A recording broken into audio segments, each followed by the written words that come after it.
Thank you very much to the organizers, particularly my dear friends from the University of Texas and my new friends from the University of Sao Paulo. It is a great privilege and a great happiness to be here and to share with all of you the concerns and the ambitions of this very interesting series, which now celebrates its 5th edition.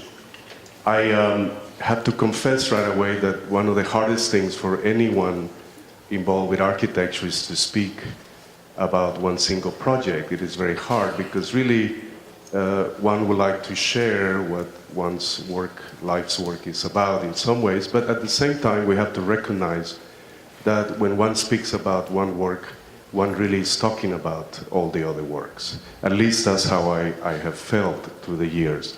And in putting together this lecture, I thought perhaps I could offer a courtesy to all of you in the sense of showing you what it is to work in a place like Houston, Texas, where I have been now almost 40 years. But I'm also Latin American. I'm from that other Brazil in Latin America, a little Brazil called Costa Rica. Very exotic country full of the same fantastic landscapes that this country enjoys in such magnitude. And I thought, as a courtesy, as I said, being the first time in this great building, this amazing, legendary building, and to share with you two conditions before I focus on this particular work.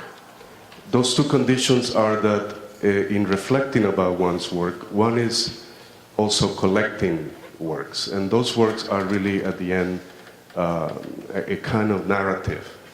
The other aspect of architecture besides that is that architecture always takes place, as Camilo reminded us earlier in his lecture, with a set of circumstances that are always unforeseen, that are always somehow unmitigated, and they're also what makes being in architecture so fantastic, because it's not about a style that one pursues or a certain obsession necessarily, but one is anxious and longing for this new set of conditions.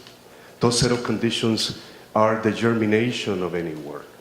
The other element, of course, is time, and time is what we build.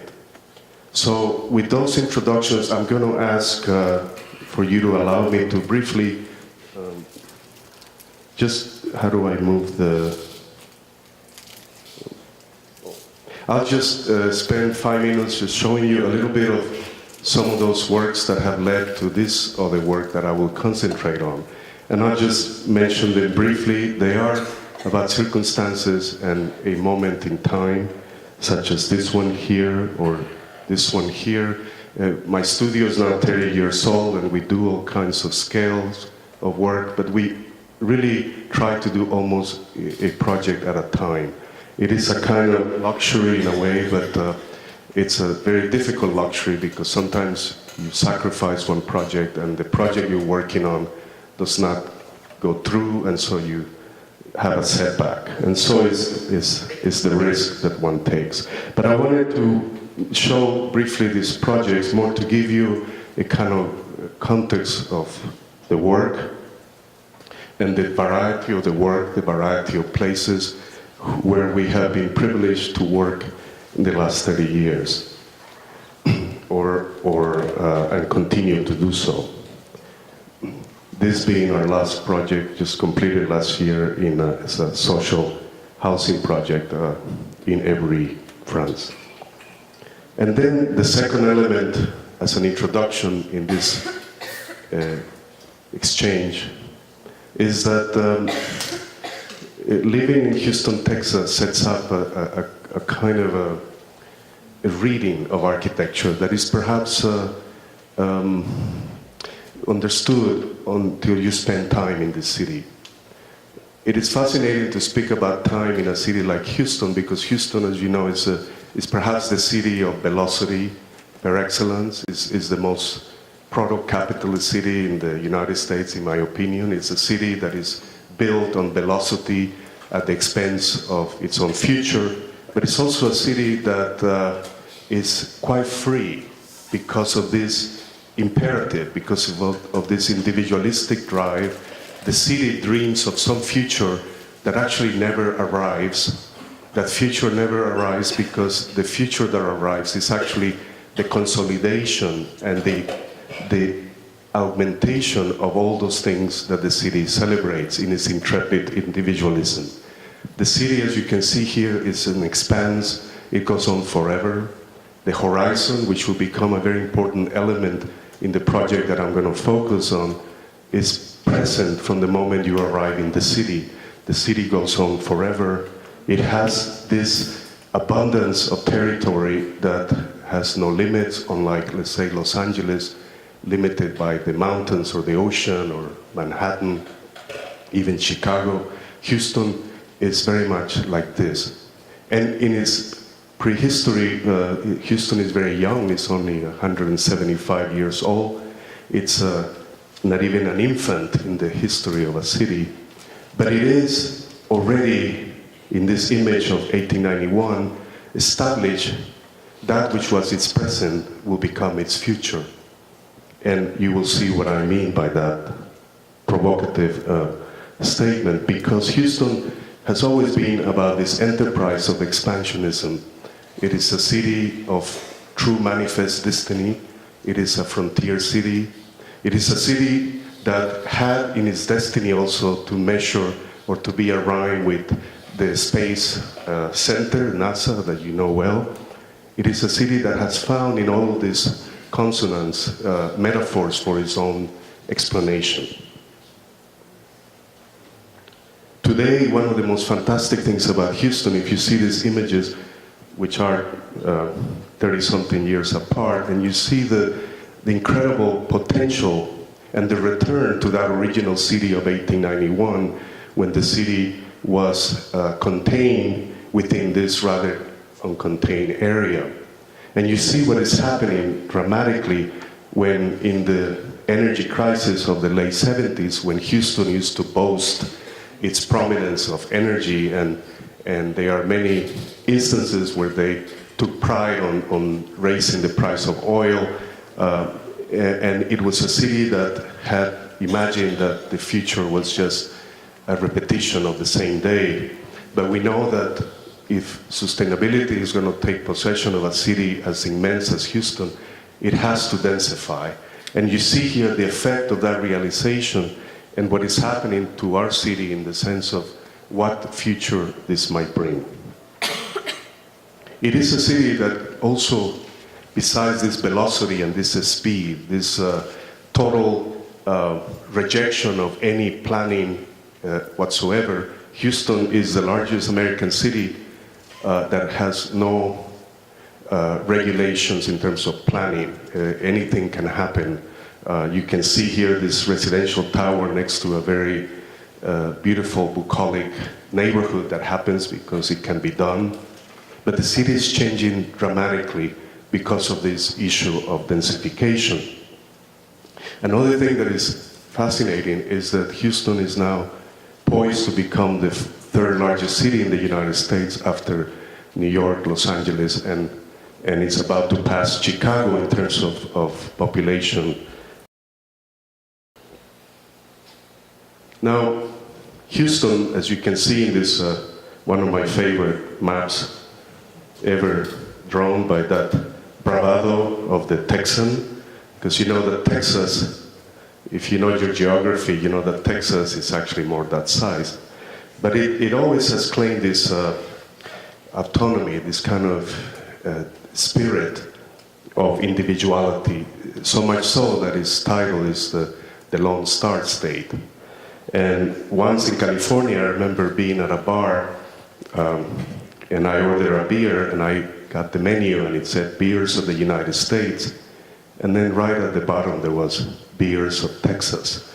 So it was that kind of spirit that has always characterized this incredible land of Texas. And you can see here, even in this exaggerated plan, that it has today this potential of perhaps even achieving that dream of a kind of cultural expansionism, in the sense that Texas is moving out into Latin America, into other parts of the United States, of course, and it's becoming to the cities from Austin to San Antonio to Fort Worth, Dallas, of course, Houston, even El Paso, and so on and so forth. So it's a very rich territory for this idea of the horizon and its open-ended condition.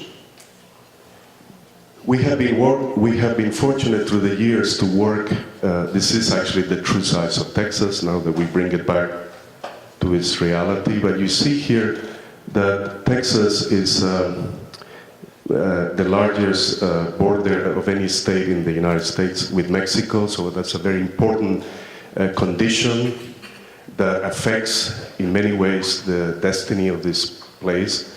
And also it shares the Rio Grande, and it has this kind of, I would say, a gentler border, in the sense that the most volatile borders in the United States are those, if you have followed the news, of course, in Arizona is a very combative border, and New Mexico as well as in California, but the Texas border has been, one could call it a gentler border, in the sense that the associations and the degree of exchanges have a more natural consequence. And this is a very important distinction. I show you briefly, these are some of the houses that we have done in the area. Some have been built, some have not. But we have worked on Del Rio, Birimi, Falfurrias, and Marfa, and that's where I'm going to take you now. And that is the subject of this single work lecture. Marfa will not exist in anyone's imagination if it wouldn't be for two very important circumstances. Again, one of them was the filming of a piece of Texana, a great film called Giant, which was a very sort of pulp romantic novel that was made into a film by George Stevens and catapulted the actors Elizabeth Taylor, James Dean, and Rock Hudson in this kind of trinity performing these roles as Texans. And it is a film that was, although it wasn't a great film, it's full of great little details that are also saturated with the history between Mexico and Texas. And the other circumstance was the bewitching that took place, literal bewitching between Donald Judd and Marfa. Donald Judd, the sculptor that in the late 80s sort of broke into the world of architecture. He was always a highly respected artist, sculptor, but in the world of architecture, this exhibition of the Whitney Biennale and this publication of a book in '89, Donald Judd, Architect, gave great exposure and contact with this marvelous sculptor. And Donald Judd at the time had been a soldier, and he had seen Marfa on his way to deployment to the Koreas, and he never forgot it. And eventually, through other set of circumstances, he's able to bring his family, his works, and leave New York and establishes his compound in Marfa. This was in the early 70s.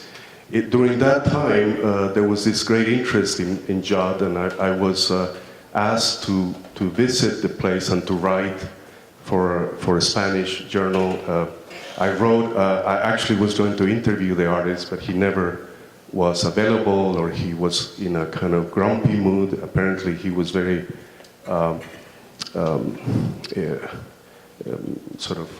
could change his mood rapidly.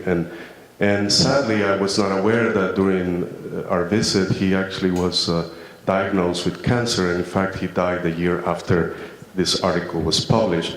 But what happened personally in my first visit to Marfa was that I discovered something that I had not imagined ever. It was a landscape that continues to haunt me. And I spent the time really writing about the place and writing about Judd's vision, waiting for him, but he never appeared. And I was given at the time like $1,000, whatever it was, and I didn't have a camera then, and I bought a camera, a Nikon camera, and I was able to take many pictures while I was there waiting for him. And you can see here, at the time, this was 1992 or 93, and you can see that he had already built his Opus Museum, which is the barracks where he places 100 mil aluminum pieces, all the same, but with very precise differences and subtleties.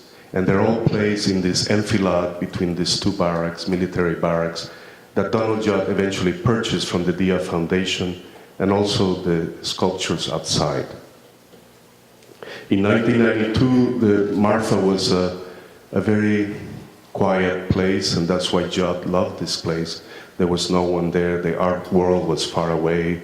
He had what he always wanted. He wanted a landscape, a place where he could exhibit his works in the manner that he felt was deserving. And he built this extraordinary piece of art, architecture, landscape, and vision, which is what makes this place such a call for pilgrims. This is one of the great art pilgrimages, and it's worth the trip if you have the nerve and the audacity to spend 11 hours on an automobile, whether from Houston or 6.5 hours from Austin or 3 hours from Midland, depending. You have many choices.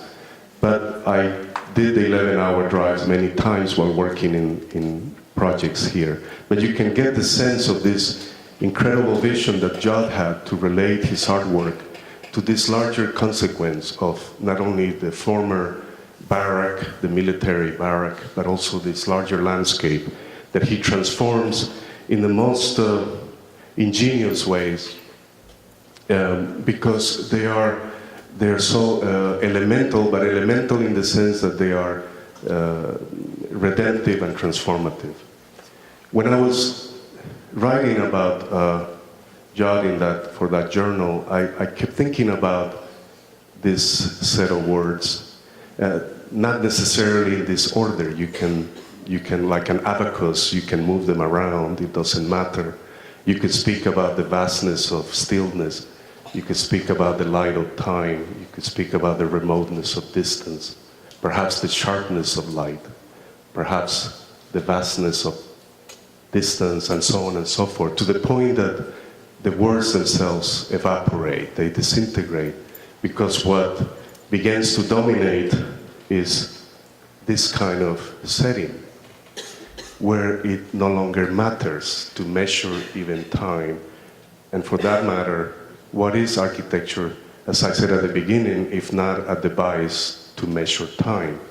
So that implicates that perhaps we could learn from Judd in the sense that as his sculptures try to approximate some kind of measuring time, we could approach our project in a similar way, but understanding also the more intricate and complex issues that surround architecture, which are program, materiality, budget, and so on and so forth. But this is actually a photograph that we took on our first arrival. This is our site before the violence of construction and all of the 4 years that it took us to build this house will take place. But this is that moment of total timelessness where you don't know if it was 100 years ago or 100 years from now, or it could be this precise moment. This is the views. These are the views that you see from the property. This is a very beautiful view when we were working on the house. This is a house that I'm going to talk about. A house that is like a miniature hotel, because this is a very isolated place. There's only 2,500 inhabitants in this little town. And it produces some of the most exquisite tomatoes in the Southwest, some of which are exported to different parts of the country and the world. And when you land, this is airport, the little airport is here. When you land, you see this incredible horizontal shacks or warehouses. And the most powerful thing is to land at night, which you cannot imagine. It's all of these lights with these red tomatoes flowering, and it's almost like an horizontal Christmas tree that goes on forever. But then you have the presence, the amazing presence of the Davis Mountains. Because Marfa, as you can see, everywhere you look, you have that profile, you have that sort of calligraphy, so to speak, of the mountains. And then you get these extraordinary skies that change in the period of 5 minutes. You could be having a drink here or pumping gas, and when you look up, that sky has completely dissipated.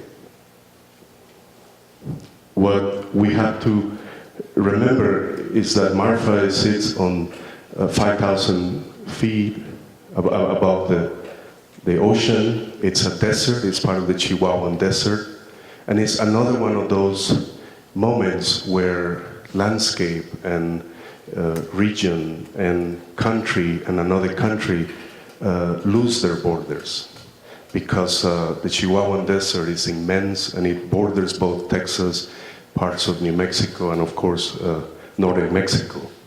You see here the phenomena of the little town of Marfa, which is basically a railroad track, a main street, the courthouse, the perennial 2-hour train that moves speedily to the town, and it rattles everything.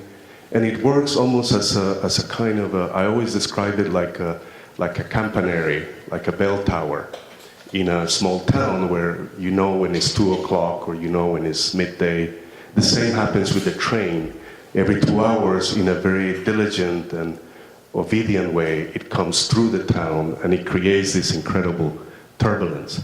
But nothing more than that, except the occasional lonely pedestrian or art visitor that comes to see the legacy of Donald Judd, where he has a small museum here, his personal artifacts museum. He had an amazing collection, his architectural office, the Chamberlain building, and so on and so forth. Judd is everywhere, as you see here. You can find him even in a small store window. It is a kind of brand. So much so that an artist recently did a kind of spoof on this idea of the branding of art, and did a Prada store near here as a kind of commentary. But nonetheless, it is an industry in the town. It has created a certain notoriety, just like people come to see where Elizabeth Taylor slept or James Dean ran his car. Here you see Marfa. These are some of the properties I described earlier. Here is the railroad track, Highway 90. This is the Chinari Foundation, which is that setting that Donald Judd colonized in the middle of this desert. It was a former sort of military set of barracks. It was a fort, and that he colonized completely. And the projects continue, even though after his death, the foundation is now doing a set of small buildings that integrate artists who Donald Judd liked or agree with their work or admire their work. And you can see this road, which goes all the way to Mexico. It's only about 35 miles away. If you don't watch it, you can keep driving into Mexico. It's a very gentle border, as I said. There's once in a while you see a patrol, but it's not that kind of border of military walls or militant walls. And then here you see the project that we're going to talk about. We have also, here's downtown Marfa. You can see the kind of buildings they have. Most of the buildings are adobe buildings. This was a very elemental community that built with very elemental materials. We actually remodeled this building for another client. we are, and you can see there was a adobe building which we converted into 4 units. We restore all of the interiors, added very simple light fixtures, very simple interiors. But most of these apartments, we left some of the adobe exposed in the rooms, so that, and we were trying to echo this Spartan language that Donald Judd was so good at doing. We are also doing a small addition to this theater for the same client, and you can see here there's the railroad track. So we continue to do work. We're also maybe doing a small hotel here, we don't know yet, but this gives you a sort of context now of where we are. Now this is where it really starts to get interesting, because you see the kind of immensity of this desert. This is an incredible, beautiful place, but it's also quite desolate and quite vulnerable, in fact. You imagine that this is actually when we had started construction, and you can see that our first operation was getting water, and this house sits on about 3,000 acres, and so you're limited to so much consumption of water. There are certain limits. This is, after all, a land where water is critical, and so that was our first operation. And you start to see the road that we built. This is already 6 months into the house. This was a client, a very dear friend of mine, a couple, for whom we had done a gallery in Houston years ago, and she developed a certain illness, and she was told by her doctor that the best climate was this very dry heat of the desert, and compared to the humid climate of Houston, it was like a paradise. And it's climate-wise, Marfa is very enjoyable, except that it gets very cold at night. You can imagine being so high up. But the majority of the time, you're exposed to this utter vulnerability of a place. And I show this image always with delight in a way, because it's an exciting image about making a place. In the sense that I spoke about at the beginning that architecture has many definitions, and one of them, of course, is the one that I volunteered earlier as this intersection between circumstances and a time. Another one, of course, that is well known is that architecture is also the building of a place. Of course, the place already exists. The place will always exist, and architecture adds a moment in the narrative of that place. So it is a delightful opportunity always to be in a place like this, because you're aware, you become fully aware of the efficacy or the difference that architecture can make in building that place. And this is an image almost 9 years later, after the house was finished. The house we started in late 1999 and finished in 2004. It took us a long time because of access. This is a very isolated place. As I said, it takes 11 hours from Houston. We had to wait often for materials to arrive. We use as much of local materials as we could from pecan floors from nearby Mexico. We use masonry from nearby New Mexico and Arizona, and so on and so forth. And the only thing that we couldn't get within a certain region was the galvanization that we use for the steel work. But what I want you to see here is there was a fire. The house, about a year ago, there was an enormous fire that came very close to the house. As you see, all of this burn. These are not shadows of clouds. This is actually, there was a dry season. I don't know if you follow the news, but Houston also, and Austin and all the Texas cities suffer a major drought. And there was a fire took place, and it came very close to the house. But it's the only image I have to show you the house at this present moment. You can see how easy for a fire. This is actually an image in the sort of more dry season. You can see how easily you can take over the landscape. And some of these areas, some of them are clouds, but others are burned areas as well, because these fires occur occasionally. Here is again the same view that you saw, but in the dry season. So I want you to get a sense of the periphery. You see here the notorious rattlesnake, which is always one of the most beautiful constructions in the desert, because they sleep different ways depending on where they are. So you could find the same snake is sleeping in a different part, and they coil in a certain different way depending on, almost like if their scales were solar registers adapting. And they always leave a little awakening call right here, ready for alarm. And then this wonderful kind of, there are all kinds of animals here, from scorpions, from antelopes, from wild pigs, from javelinas, anything. And they all exist. This is actually around the house.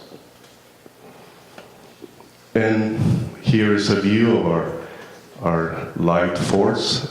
We also created an orchard. We planted an orchard where the clients can grow their vegetables and so on. So it can be at times a self-sufficient environment, but you can see how harsh it is.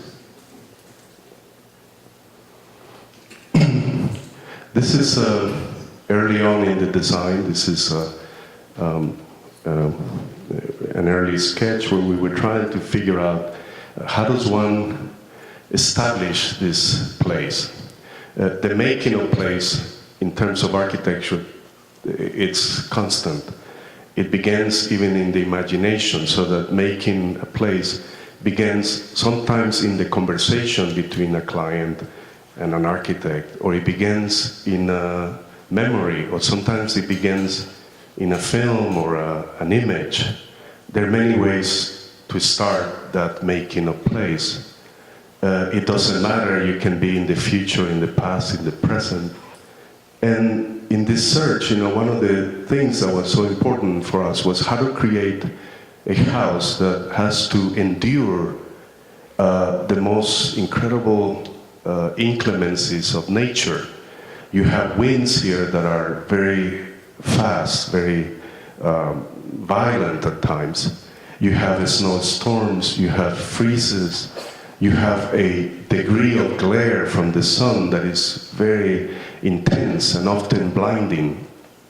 And so there are many of these sketches that are always looking out to some way of devising, almost as if the architecture itself is a kind of survival compass, as if you're trying to make in the desert some kind of compass, some kind of utensil or some kind of instrument that can actually help you survive these inclemencies, but also can do what architecture does in its core, which is to deliver pleasure. And pleasure in the sense that it makes you want to be there every day that you're in that space. And so our search begins with this series of fingers, so to speak, in the sense that at first they are fingers that are like sundials pointing out to places, to references, to find a way of locating in the immensity of this desert some kind of anchoring, some kind of reference. At the end, what happens, and I won't bore you with all these sketches, but what happens is that as we discover and we visit the site several times, and our client had a small plane, so we were able to look at the entire area and find the ideal place. It was a long search. It wasn't immediate. It wasn't something like the house, it's here. But what happens too is that eventually that search congeals or becomes this further protective element, almost as if one is building a kind of armature, a kind of protecting device that can also allow us to enjoy in the most easy and available ways the beauty of this landscape. And it's also a means to colonize in the proper meaning of the word, which colony means making a series of relationships, of spaces that speak to each other, that communicate to each other, but at the end they're also making a sort of relationship that is holistic. We also selected a very important part of the site, which is this marvelous plateau, so that the damage on the property, on the sandy soil, will be less disruptive.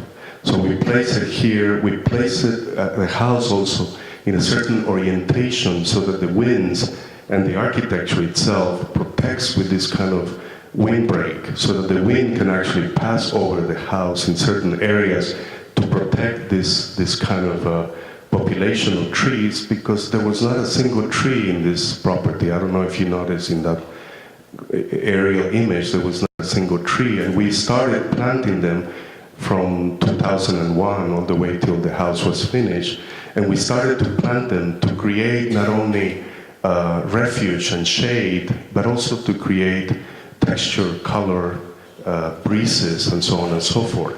So just like the topography is telling us something about the terrain, the trees that we planted also obey a certain kind of choreography as well.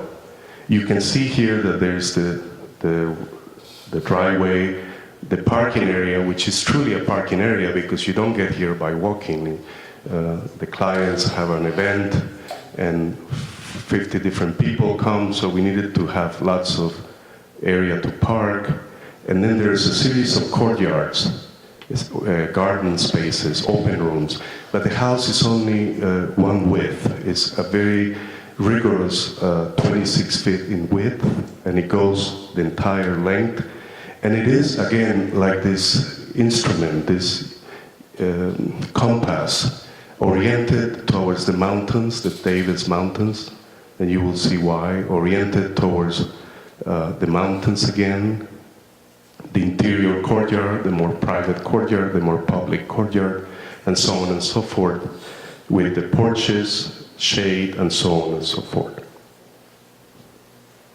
This is one of the models that we make. We look at the driveway, the stargazing platform, the different courtyards. These are some of the many models we make to arrive at even fountains. This is an indispensable fire pit in this part of Southwest Texas. They're wonderful things where you make a hole in the ground and you burn wood and you cook marshmallows or warm yourself up in the cold nights. And in the plan, you begin to understand a little bit this kind of sequencing, the parking area, which in itself is a kind of installation piece, because even when there is not a single car, we wanted to make sure that it will become another device, another marker, another orienter in the landscape. The parking is a room as well, the garage, these are rooms for guests, the courtyards. Each courtyard deals with a certain orientation, with a certain room. So this house is actually very carefully calibrated, not only to those conditions that I was describing of survival, but also to the temperament and to the atmosphere of each of these orientations. Even walking down the hallway in this long hallway becomes an opportunity to see beyond into the pool. Every place there is a reason for this synchronicity in this kind of carefully designed clock, that where time can be sped up or can be slowed down. The house has this kind of constructions going on that will take longer than an hour to explain. But there are levels of entry, there's formal levels, there's informal levels from the outside. Everything has to be protected. We raised the house 3 feet from, we actually created a kind of embankment 4 feet or 3 feet up to create a partial wall everything has to be enclosed because otherwise the rattlesnakes will be visiting too often, or the scorpions, or the different animals that inhabit the place. This is, as you begin the drive, and you will notice that it is, aside from the regularity and the orthogonality of the house, it is the only straight line that you will see. And there was a reason for it. Our client, who is a pilot as well, wanted to land here, and in fact, a couple of occasions we landed on the property. And they wanted to keep this road as a kind of landing strip, but the Federal Aviation Agency did not allow it. Here you see the Davis Mountains, which has the most amazing observatory. It's the McDonald Observatory, because this part of Texas has the clearest of skies. So one of the things that we couldn't do, this is the house about 5 years ago. And one of the things we couldn't do was to have exterior lights, because if you turn them on at a certain time, somebody in the observatory will suddenly move that gigantic machine and imagine that a UFO had landed or something like that. So we had to be very careful with what kind of materials, for instance, what kind of lighting, which we love very much because the intention was to camouflage the house. And in fact, now when you drive or come close to here, you do not see at all the house. It has been absorbed by this new layer of landscape that we added. Sometimes in the sunset, you begin to see this sort of profile that if you don't know there's a house there, it could be an animal from some other time, or some abandoned barrack, or whatever you imagine. And this, which is typical, sometimes you get this very intense cold fronts, so much so that they burn the ground, as you see here, and they create this almost lunar landscape. And it's very beautiful to see, and you see also how we selected this material to literally become camouflage in the proper meaning of the word. Or this, which is probably one of the only times that I have felt fear in a very raw way, because I was, at the time we had not finished the house. You see the trees are not grown, and I had slept here for the first time, and when I went to bed it was clear like any other night, and when I woke up the whole house was surrounded by a fog that came from I don't know where. It was the most extraordinary thing, and I remember walking out the front door and I couldn't see a thing. And that sense of fear was so raw and vulnerable. And then I remember the pleasure of shutting down the door and feeling safe in the sound of the door, because I didn't know if this was going to last for a whole day.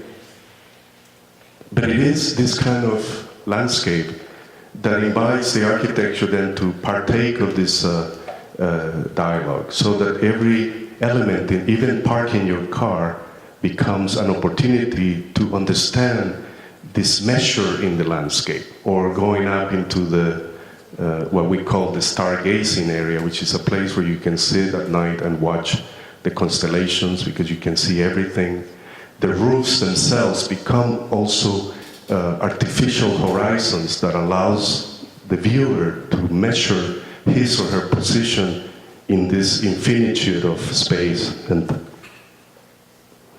you see here now the landscape fully grown and how it's arriving. You see here when it snows and the ocatillos become this wonderful kind of piece of landscape. I love this photograph by Paul Hester, which is not it's not anything other than the dogs knowing where to walk in the shade. But I love their marching along, and he goes out here. The gates have a gate, they open and close rapidly so that the rattlesnakes don't come in. And that's why we have this to protect from them, because they're actually gentle animals. I'm not making an advertisement against these wonderful animals, but they are lethal, as you know. And you want to leave them alone. So if you see them, the best thing to do is to ask them to leave. But you can see here again we start standing on the deck, looking out at the landscape. So each of there are multiple frames. So what happens is that you can play a game where you can be sitting here and frame 1, frame 2, 4, 5, 6, 7, 8.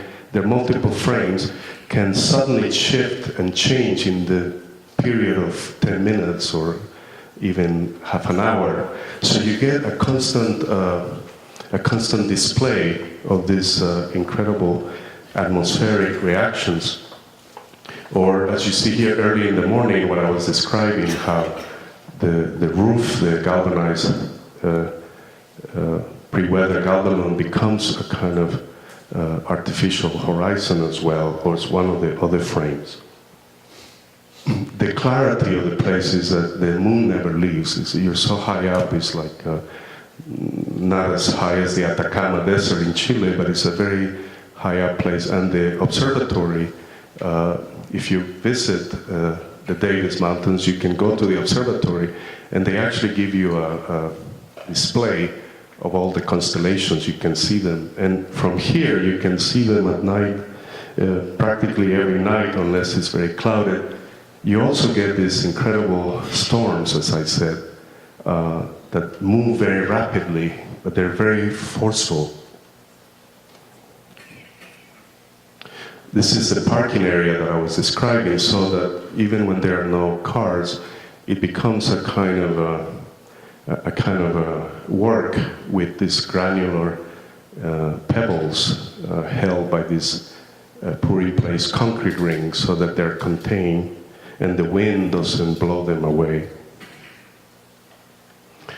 But you can see for instance here, the way the trees are growing very rapidly in the courtyard. Now they're fully developed, and the mountains in the distance. This was, and I apologize for this, these images are out of sequence, purposely so, because I like that personally, but I'm sorry it might confuse you, but this is actually about, the house is about to be finished. But I wanted to show it to highlight the violence that goes on, as I said earlier, in this act of construction, and the disturbances and so on and so forth. And somebody breaks this cacti and so on and so forth. But they eventually all return, as you see here, and we heal it back. And we planted all kinds of native. We work with Mark Ward from Austin, who is a wonderful young landscape architect, and he helped us to collect a series of natives, so that the ecosystem of the existing landscape could be reinforced and also help the new oak trees. We planted almost 350 oak trees throughout the entire property that you see here. Ocatillos, this is not an ocatillo, it's a different kind of tree, but it looks like it. You see here, these are native. This actually came back on their own. The birds, the wind, most of these came back on their own. You also get a sense too of what happens in the sense of, as said earlier, survival. It can be also about witnessing in many ways the passage of the seasons. And one of the great things for me about this place is the way that the weather, the inclemency of that weather and that climate sometimes burns everything. But it's not that it burns it's just that it gives new energy and new force to the new landscape to arrive in the next season. And so this constant shifting is what makes being in this kind of place or in Marfa really fantastic. And of course the voluptuousness of that nature, and of course the protection of shade. Because what happens is that being so high up, the sun is very direct, and so you get, it's not that the sun is hot or intense, it's just that it's glaring. And so we use this Ipe wood construction with galvanized steel columns and light beams to create this sort of trellis throughout the property, so that visually from the interior you could enjoy the landscape that has been produced within the work without having that glare. But in the winter, you can also, if this is a winter moment in the house, we have a heater in the pool and you can enjoy that, or in the different seasons too, you don't have to, and you have shade, as you see here. But one of the important things about that wall, as I mentioned, I highlighted that the house itself is a series of compartments, of chambers that are about the program, of course, but it's also a series of horizon lines that are always helping you locate yourself in reference to something, whether it is the orchard, the water well. So if you're eating outside, it becomes another opportunity to set up this degrees of connection and reference. Or when you're walking and you can see these wedges of views, or where the playgrounds are by the here again you can see constantly all the elements. And then here I like this image a lot because it shows how harsh that light is. This is about, let's say, 1 p.m. in the afternoon, and the sun is just brutal. But it's also, depending on where you are, in the late afternoon, sitting down beneath the trellis can be quite comfortable, and the breezes bounce through the space. What happens is that you are obviously overwhelmed by the presence of this raw and vulnerable nature. But once you get inside the house, we realize that this is the domain of someone's way of living. This is a couple that collects contemporary art, but also entertains a lot, in the sense that they do lots of good causes. They own a bookstore in the town, they own a theater. They've done things for the community in the same way that Donald Judd perhaps did in his own way, by providing employment to furniture makers. But Judd was a very iconoclastic figure, very much kept to himself. The townspeople, in a way, resented him. But our client actually took a different position, and in fact, he began to invite many friends of them to come to energize this small gem of a town. And it's created a kind of conflict of sorts as well, but what they did is they wanted to create a community that could contribute to a larger culture. And in fact, they do 120 productions a year in this small theater. They have plays, they have kids from the schools do their own plays, and neighbors do pantomimes, speakers, they have symposia, they help the Judd Foundation, the Lannan Foundation.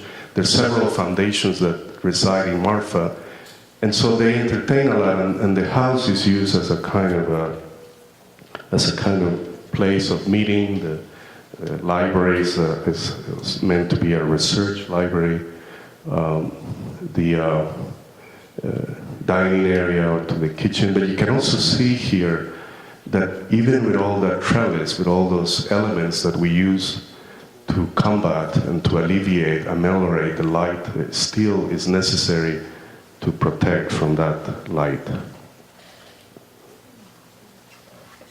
The breakfast room, so the breakfast room has also its own particular view to the special garden, the view of the mountains. Every room has, as I said earlier, a different horizontal reading. Sometimes the window is at a certain height, sometimes it's at another height. It's a series of, or the rooms themselves, and so on and so forth.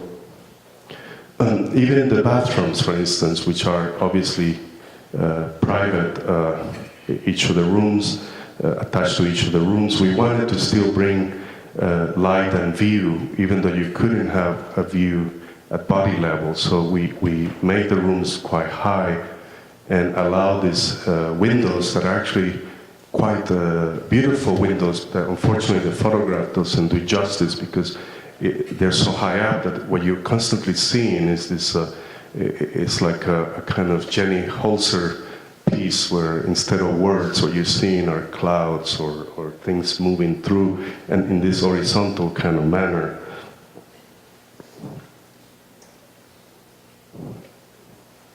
And this is very interesting when in the middle afternoon, when you're looking at, this is a very large window. The house is actually, it's modest in this. I mean, this might strike as something peculiar, because you might think, wow, this is a house in Texas, it's a large house, but it's actually very modest because it's built with very standard materials that we use to maximum opportunity. But this was one of the, one would say, extravagances, because that piece of glass is almost 24 feet in width. And there's a reason for it, because when you're in the living room, it's the main room, and it looks exactly at the mountain. So here we devised another horizontal line, but this window was very difficult to bring. Can you imagine? We brought it in a train, we brought it here, and with the fear that it will break. It's a very large piece of glass.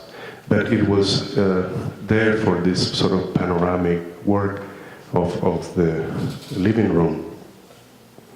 And if you look from that image, and this is actually something that will explain very well what the house aims to do. This is actually about, I was here when this photographer took this picture, Paul Hester, and about an hour later, one of those stampedes of clouds came in and erased completely the mountains, completely. And it was like we went to have a drink or whatever we did, and we came back, and he took this picture, which is just a corner of that room, and it had disappeared.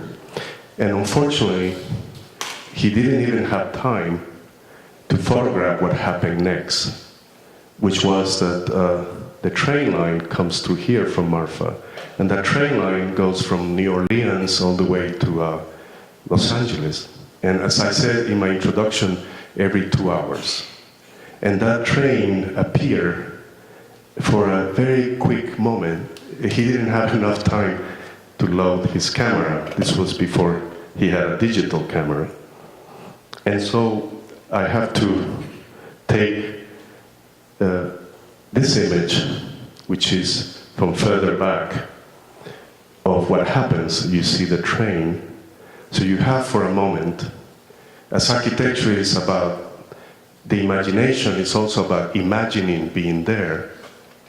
It's very powerful that architecture projects in the true meaning of the word. It's a projection in time.